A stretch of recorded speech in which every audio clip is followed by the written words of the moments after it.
നിങ്ങളുടെ ഇഷ്ട പരമ്പരകൾ എക്സ്ക്ലൂസീവായി സൺ നെക്സ്റ്റ് ആപ്പിലൂടെ തികച്ചും ഫ്രീ ആയി ഇപ്പോഴേ ആപ്പ് ഡൗൺലോഡ് ചെയ്യൂ.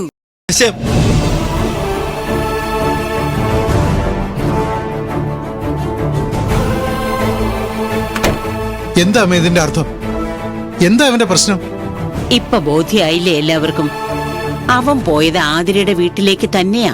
ശിവദാസനുമായിട്ട് ഉഗ്രം വഴക്കുണ്ടാക്കിയിട്ടാ വരുന്നത്, ഉറപ്പാ. അച്ഛാ, ശിവനങ്കളിനെ ഒന്ന് വിളിച്ച് വിവരം അന്വേഷിക്കുന്നത് നന്നായിരിക്കും. മല്ലേട്ടന്റെ ഈ ദേഷ്യം നമ്മളെയൊക്കെ കഷ്ടത്തിലാക്കും. അച്ഛന് ആ ശിവനങ്ങളുടെ മുഖത്ത് നോക്കാൻ വയ്യാത്ത അവസ്ഥ വരുമെന്ന് ഇപ്പൊ എന്റെ പേടി. കല്യാണത്തിനൊരു ബഡ്ജറ്റ് ഹരി ഉണ്ടാക്കി വെച്ചിരുന്നു. അത് കവിഞ്ഞു പോകുമ്പോ അവൻ അപ്സെറ്റ് ആവുന്നതിൽ എനിക്ക് ആശ്ചര്യമൊന്നുമില്ല. വാസ്തവത്തിൽ ഞാനിതൊക്കെ നേരത്തെ ശിവനുമായിട്ട് സംസാരിക്കേണ്ടതായിരുന്നു.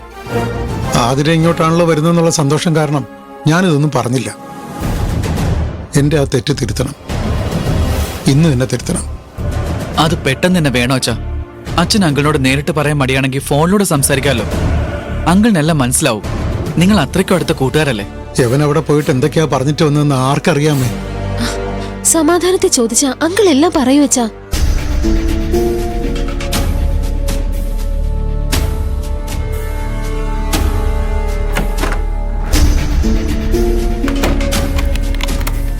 ഹരി, പുറത്തുനിന്ന് ഇപ്പൊ ഇങ്ങോട്ട് വന്നതല്ലേ ഉള്ളൂ. വീണ്ടും എങ്ങോട്ടാ പോകുന്നത്? അത്യാവശ്യം ഒരിടം വരെ പോകാനുണ്ട്. അതെവിടേക്കാ? ആതിരയുടെ വീട് വരെ. അവിടുന്നല്ലേ നീ ഇപ്പൊ വന്നത്? എന്നച്ചമ്മയോട് ആരാ പറഞ്ഞേ? അല്ല, ഞങ്ങള് കരുതി. അങ്ങനെ ഓരോന്ന് കരുതുന്നതിന് ഞാനെന്ത് വേണം? ഇപ്പൊ അങ്ങോട്ട് എന്തിനാ പോകുന്നത്? അത് ആതിരയുടെ അങ്കിളിനോട് ചിലതൊക്കെ പറയാനുണ്ട്. അതൊക്കെ സാവകാശം പോരെ? പോരാ, ഇതൊരു അത്യാവശ്യ കാര്യ. എന്ത് അത്യാവശ്യം ചേട്ടാ? എന്ത് അത്യാവശ്യമാണെന്ന് നിന്നോട് ഞാൻ ബോധിപ്പിക്കണോ? നീ ഒന്നും മിണ്ടായിരിക്കുക. അവൻ ഓരോന്ന് അറിയാനുള്ള ആകാംക്ഷ കൊണ്ട് ചോദിക്കുന്ന. അതിന് ഞാൻ ഇവനോട് പറഞ്ഞിട്ട് പോവുന്നുണ്ടോ? സോറി, ചേട്ടന് ഇഷ്ടപ്പെട്ടില്ലെങ്കിൽ ഞാൻ ആ ചോദ്യം ഒന്ന് പിൻവലിച്ചു.